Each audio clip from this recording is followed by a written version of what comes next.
Hello दोस्तों, कैसे हैं आप सब? आई होप आप सब अच्छे होंगे। दोस्तों, घर और किचन का काम तो हम डेली ही करते हैं, लेकिन इन काम को करने के लिए अगर हम कुछ टिप्स यूज़ करें तो काम बहुत आसान हो जाता है, काफ़ी सारा समय और पैसे की बचत कर पाते हैं। तो ज़्यादा देरी ना करते हुए चलिए आज का वीडियो शुरू करते हैं। आज का मेरा पहला टिप है कढ़ाई को लेकर। तो देखिए, कढ़ाई का इस्तेमाल हम सभी लोग अपने घरों में करते हैं डेली ही। इसमें हम पूरी छानते हैं, सब्जी बनाते हैं, लेकिन आपने देखा होगा जब भी हम पूरी वगैरह फ्राई करते हैं तो आपने देखा होगा इसका ऑयल पीछे के साइड तली में जाके जम जाता है और इसको साफ़ करना बहुत मुश्किल होता है। तो इसके लिए मैं आपको छोटा सा ट्रिक बताऊंगी। आपको लेना है पानी। आपने देखा होगा हमारी दादी नानी पहले चूल्हे पे खाना बनाया करती थी, मिट्टी के चूल्हे पर। तो इस पे मिट्टी का लेप लगाती थी जिससे इसको साफ़ करना आसान हो जाया करता था। जो भी कालिक रहती थी वो इसके ऊपर रहती थी। तो आज मैं आपको ऐसा तरीका बताऊंगी जिससे अगर आप इसका गैस चूल्हे पर इस्तेमाल करते हैं और उसके बाद ऑयल जम जाता है तो वो बिल्कुल भी नहीं जमेगा, कढ़ाई बहुत अच्छे तरीके से साफ़ हो जाएगा।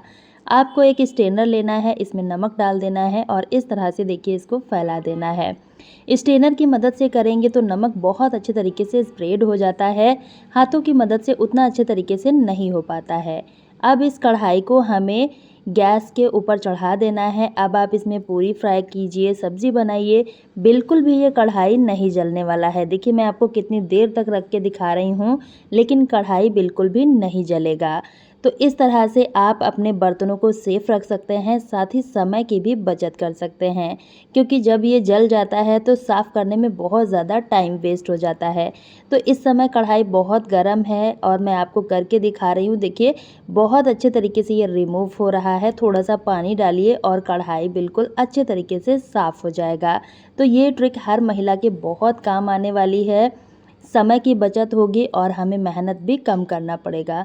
उम्मीद करती हूँ ट्रिक आपके लिए हेल्पफुल रहा होगा। तो अब चलिए देख लेते हैं अगला यूज़फुल ट्रिक। देखिए, नींबू का इस्तेमाल हम सभी लोग समर सीज़न में ज़्यादा से ज़्यादा करते हैं, लेकिन आपने देखा होगा जब हम इस तरह के नींबू लेकर आते हैं तो कभी-कभी इनमें रस अच्छी क्वांटिटी में नहीं निकलता है और बहुत ज़्यादा ये हार्ड होते हैं। तो ऐसा हम क्या करें कि नींबू का रस अच्छे तरीके से निकल जाए। तो आपको इस तरह से देखिए रब करना है, जैसे मैं आपको करके दिखा रही हूँ। इस तरह से जब आप इसको रब करेंगे तो ये बहुत अच्छे तरीके से सॉफ्ट हो जाएगा। अब आप इसको कट कीजिएगा तो बहुत ही ज़्यादा क्वांटिटी में रस निकलेगा और ज़्यादा हमें इसको दबाना भी नहीं पड़ेगा। अगर आप हाथों से निकालते हैं तब तो इजी तरह से निकल जाता है, लेकिन कुछ लोग जूस निकालने के लिए इस तरह की मशीन का यूज़ करते हैं। अब इसमें हम क्या करते हैं, इस तरह से नींबू को रख देते हैं। तो इस तरह से आपने देखा होगा पूरा नींबू का रस नहीं निकल पाता है, तो इसकी जगह पर आपको इस तरह से रखना है और उसके बाद इसको हमें दबाना है। आप देखेंगे बहुत ही अच्छी क्वांटिटी में रस इससे निकल जाता है। तो जब भी आपको नींबू का रस निकालना है तो आप नींबू को इस तरह से रखेंगे, इससे अंदर तक प्रेशर पड़ता है और जितना भी रस होता है वो बहुत अच्छे तरीके से निकलता है। तो इस तरह से आप जूस निकालेंगे, ज़्यादा क्वांटिटी में निकल जाएगा। आई होप ट्रिक पसंद आया होगा। अगले ट्रिक में मैंने यहाँ पर एक बाउल लिया है और इसमें हमें डाल देना है आधा चम्मच के करीब हल्दी, जो कि हम खाने के लिए इस्तेमाल करते हैं। इसी में हमें डालना है थोड़ा सा टेल्कम पाउडर, जो कि हम इस समय गर्मियों में यूज़ करते हैं। जिस भी ब्रांड का है वो आप यूज़ कर सकते हैं। तो यहाँ पर मैंने आधा चम्मच के करीब टेल्कम पाउडर लिया है। अब दोनों ही चीज़ों को अच्छे से मिक्स कर लेना है।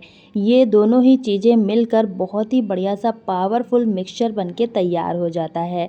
इसका इस्तेमाल हम कैसे और कहाँ पर करेंगे वो भी मैं आपको बताऊंगी। तो देखिए, जब भी गर्मियों के दिन होते हैं आपने देखा होगा चींटियाँ बहुत ज़्यादा आती हैं और हमारे किचन काउंटर टॉप पे इस तरह से देखिए टाइल्स पे इधर उधर घूमती रहती हैं। अगर कोई भी चीज़ हम भूल जाएं गलती से तो चींटियाँ उसमें आके भर जाती हैं। तो इनको भगाने का बढ़िया सा सॉल्यूशन है ये टेल्कम पाउडर और हल्दी वाला मिक्सचर। आप दोनों चीज़ों को अच्छे से मिला लीजिए और जहाँ पर भी चींटियाँ बहुत ज़्यादा हैं आपको ये पाउडर इस्तेमाल करना है। इसको आप बनाकर स्टोर भी कर सकते हैं। जब भी आपको चींटियाँ दिखें तो उनको भगाने के लिए आप इस ट्रिक को यूज़ कर सकते हैं। इस तरह से आप डालेंगे, इसकी महक इतनी ज़्यादा स्ट्रॉन्ग होती है, चींटियों को बिल्कुल भी पसंद नहीं आती है और ये बहुत ही जल्दी से भाग जाती हैं। तो इस तरह से आप चींटियों को भगाने के लिए इसको यूज़ कर सकते हैं। आई होप आपको ये ट्रिक पसंद आया होगा। तो चलिए अब देख लेते हैं अगला यूज़फुल ट्रिक।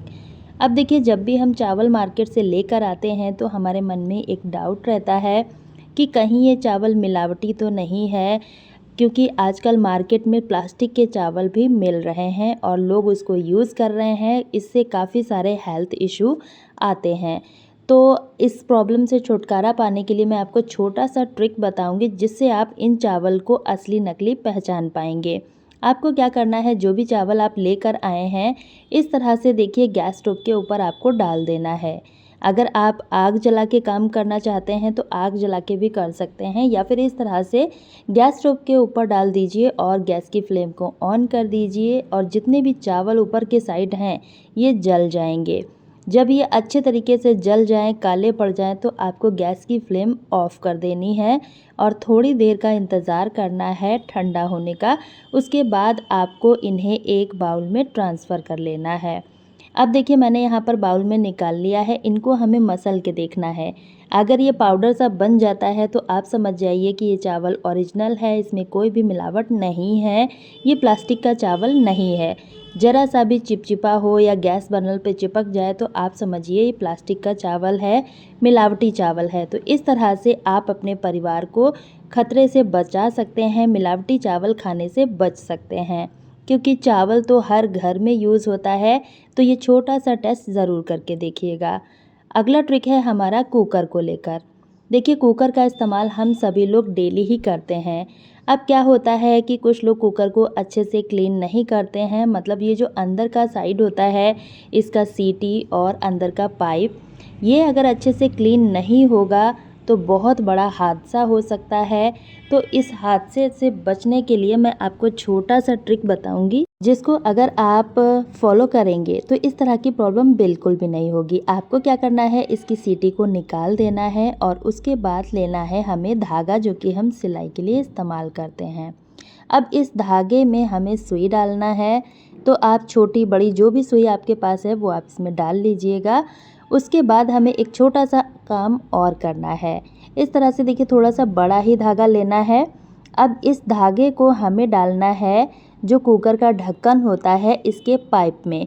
इसके पाइप में इस तरह से डालने के बाद इसको हमें अच्छे से क्लीन करना है, इस तरह से चलाते हुए, क्योंकि कुछ चीज़ें इसमें आके फंस जाती हैं और हम देखते नहीं हैं। ऐसे ही कुकर में खाना बनाते हैं, जिससे कुकर फटने के बहुत ज़्यादा चांस रहते हैं। आपने देखा होगा कुकर फटने के न्यूज़ बहुत ज़्यादा आया करती है, तो वो इसी लापरवाही की वजह से होता है। अगर आप इस तरह से इस ट्रिक को फॉलो करते रहेंगे तो इस बड़े से हादसे से बच सकते हैं। बस आपको 2 मिनट देना है, अच्छे से क्लीन करके आप खाना बनाएंगे तो बहुत अच्छे तरीके से कुकर क्लीन रहेगा। उम्मीद करती हूँ ये जानकारी आपके लिए हेल्पफुल रही होगी। वीडियो को ज़्यादा से ज़्यादा शेयर कीजिएगा ताकि हर महिला तक ये जानकारी पहुँच सके और वो भी अपने कुकर को इस तरह से सेव कर पाएँ। और वीडियो का लिंक एंड स्क्रीन में है, आप वहाँ से देख सकते हैं। Bye friends.